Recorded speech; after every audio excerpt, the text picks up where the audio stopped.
Are you looking for ways to make your math block the most enjoyable time of the day, both for you and your students? Then you are in the right place.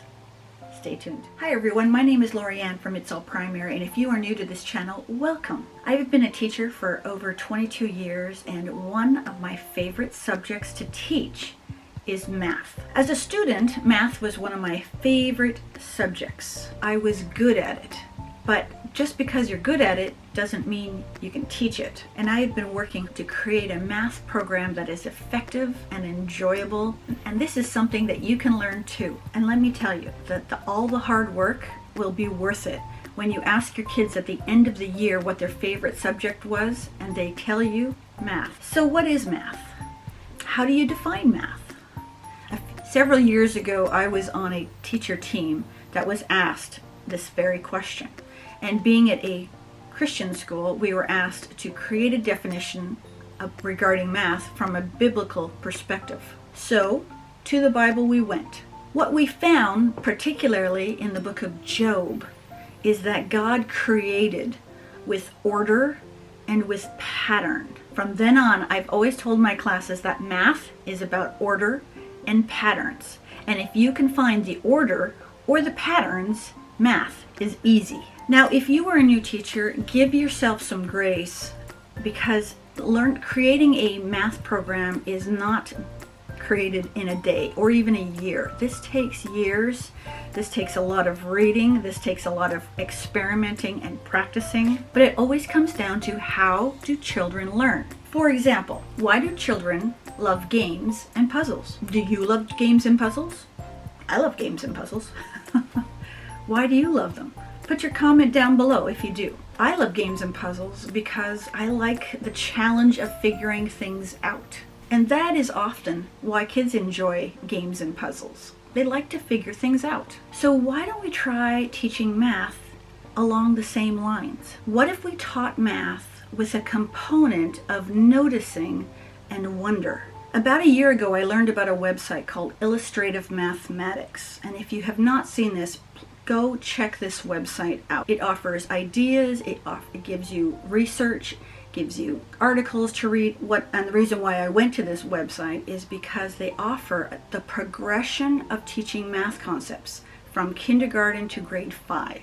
Check it out. I'll provide a link in the description below. But Greta Anderson wrote a blog post on that website called The Power of Noticing and Wondering. And when reading that article, I thought back to a book that has really changed my math program, and that is the book Number Talks by Parrish. I'll put a picture somewhere over here.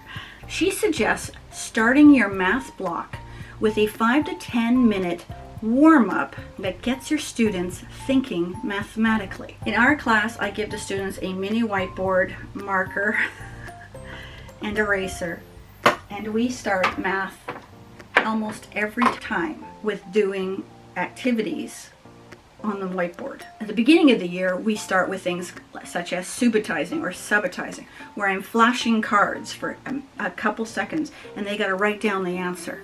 And they love it. First of all, there's two things that makes this engagement very high. Number one, there's no worksheets. They're not having to push the pencil across the page.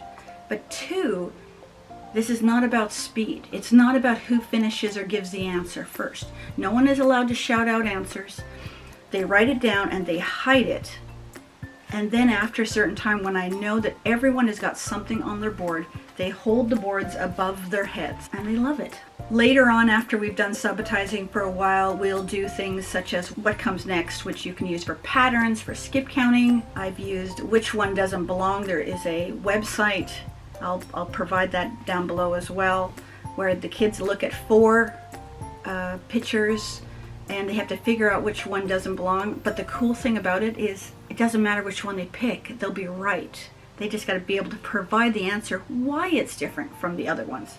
We've done part, whole, decomposing numbers, and we've also done problem-solving skills. Now, number talks are not a formal lesson. This is not a time where you teach a lesson. This is about children noticing and wondering and figuring things out. Again, the goal is for students to think mathematically. Sarah Vanderwerf says that one of her math goals that students would see it before she shows them, and that students will say it before she tells them.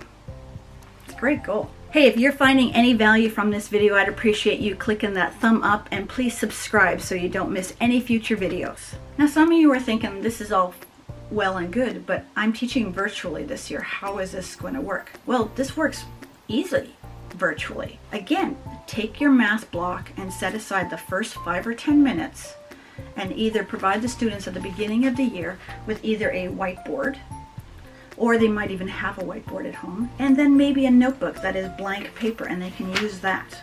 Easy. One of the things that I learned at a recent math webinar is that when they were doing the which one doesn't belong, students were to run and get a utensil based on their answer. So if it was a red answer, they'd go get a spoon, and if it was the blue answer, they'd go get a fork. I mean, creativity is there, the opportunities are there. But again, make sure that when you're doing it virtually, that you're not getting the kids to pop up their answers until you tell them to. Again, we don't want to make this about speed. We want every student to have the opportunity to be successful. This is just one idea of what you can do to make your math block more engaging. Next week, we're going to talk about one way of making your formal instruction more engaging. Until then, I'll see you next week. Hope you are staying safe and staying home. Take care.